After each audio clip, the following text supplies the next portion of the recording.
चलते ट्रक में नाबालिग से गैंगरेप, पुलिस ने तीनों आरोपियों को किया गिरफ्तार, एसपी ने किया खुलासा। चंपावत में चलते ट्रक में नाबालिग से हुए गैंगरेप के मामले में पुलिस ने तीनों आरोपियों को गिरफ्तार कर लिया। गुरुवार 4 जुलाई को एसपी चंपावत अजय गणपति ने प्रेस वार्ता कर मामले का खुलासा किया। दिनांक 2 जुलाई को पीड़िता के भाई ने कोतवाली चंपावत आकर सूचना दी कि मेरी नाबालिग बहन उम्र 16 वर्ष को संजय भट्ट पुत्र रविंद्र उर्फ रविश तथा योगेश ध्याल द्वारा बहला फुसलाकर घर से बुलाकर जबरदस्ती अपने ट्रक कैंटर में बैठा लिया और उसके साथ छेड़छाड़ की गई। उक्त को देखते हुए अमोड़ी के ग्राम वासियों द्वारा ट्रक के दरवाजे खोलने की कोशिश की गई तो मौका देखकर योगेश धवाल ट्रक से कूदकर भाग गया तथा ट्रक में बैठे संजय भट्ट व रविंद्र उर्फ रविश मेरी नाबालिग बहन को लेकर चंपावत की तरफ भाग गए तथा रास्ते में मेरी बहन को धौन के गधेरे में उतार कर ये लोग भाग गए, जिन्हें आर्मी कैंप चंपावत के पास ग्रामवासी अमोड़ी के स्थानीय लोगों द्वारा पीछा कर बमुश्किल रोका गया। रोकने पर रविंद्र उर्फ रविश ट्रक से कूदकर भाग गया तथा संजय भट्ट को पकड़कर कोतवाली चंपावत में लाया गया। कुछ समय उपरांत ही ग्राम अमोड़ी के स्थानीय लोगों द्वारा ही रविंद्र उर्फ रविश को पकड़कर कोतवाली चंपावत में लाया गया। उपरोक्त सूचना पर कोतवाली चंपावत पुलिस द्वारा त्वरित कार्यवाही करते हुए वादी की तहरीरी सूचना के आधार पर कोतवाली चंपावत में धारा 137 और 127 तथा 142 बीएनएस के अंतर्गत अभियोग पंजीकृत कर विवेचना उप निरीक्षक राधिका भंडारी कोतवाली चंपावत की सुपुर्द की गई।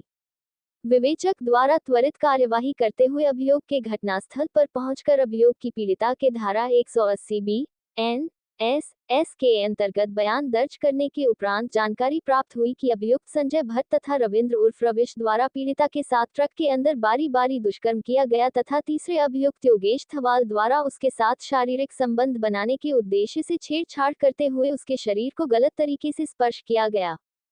इस दौरान विवेचना पीड़िता के धारा 180 बी एन एस के कथनों के आधार पर मुकदमा दर्ज कर बुधवार को रविश भट्ट और संजय भट्ट को गिरफ्तार कर लिया गया। अभियुक्तों को मेडिकल परीक्षण कर माननीय न्यायालय के समक्ष पेश कर जेल भेज दिया गया। वहीं प्रेस वार्ता में एसपी चंपावत अजय गणपति ने बताया, गुरुवार 4 जुलाई शाम को तीसरे आरोपी योगेश धवाल को भी पुलिस ने गिरफ्तार कर लिया है, जिसे कल शुक्रवार को न्यायालय में पेश किया जाएगा। एसपी ने कहा, मामले के तीनों आरोपी 2 जुलाई 2024 को हमारे पास सूचना आई थी कि एक जो धौन गांव की निवासी लड़की है जिसके गांव से लोगों ने ये सूचना दी कि उसके साथ में अपहरण और दुष्कर्म का प्रयास किया जा रहा है। तो इस सूचना के ऊपर त्वरित कार्रवाई करते हुए पुलिस ने कंप्लेंट लेके इसमें मुकदमा दर्ज किया था, जो मुकदमा 127, 142 और 137 बीएनएस के धाराओं में दर्ज किया गया था, जो अपहरण की धाराएं होती है।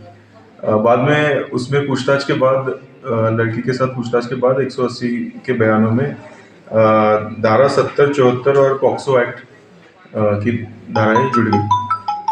उसके साथ दुष्कर्म का मामला सामने आने के बाद में इसमें 3 मेन अभियुक्त हैं, जिनका नाम है संजय भट्ट, रविंद्र उर्फ रविश भट्ट और योगेश धवाल। इसमें से संजय भट्ट और रविंद्र भट्ट संजय भट्ट अमोड़ी का है, रविंद्र भट्ट और योगेश धवाल ये कोट अमोड़ी के हैं। संजय भट्ट और रविंद्र भट्ट को कल गिरफ्तार करके न्यायिक हिरासत में भेजा गया था।